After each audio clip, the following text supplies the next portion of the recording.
ফাতেমা ইসলাম নামে আরেকজন প্রশ্ন করেছেন, পান্তা ভাত খেলে কি স্বাস্থ্য মোটা হয় কিনা। আসলে পান্তা ভাত কিন্তু খুবই পুষ্টিকর একটা খাবার, এবং পান্তা যদি সঠিক নিয়মে বানানো হয়, মানে আপনি সারা রাত পান্তা ভাতটা আগের রাতে রান্না হবে, সেই ভাতটা যদি আপনি 10 থেকে 12 ঘন্টা পানিতে ভিজিয়ে রাখেন, তারপরেই কিন্তু এটা ফার্মেন্টেড হবে এবং পান্তা ভাত তৈরি হবে।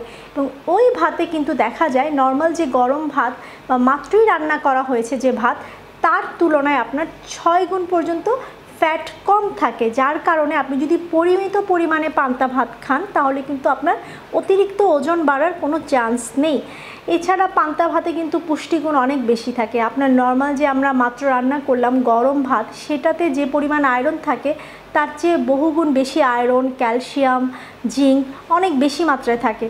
তো যাদের ওজন কম এবং যারা অরুচিতে ভুগছেন তারাও কিন্তু পান্তা ভাত তাদের প্রতিদিনের খাবার তালিকায় রাখতে পারেন।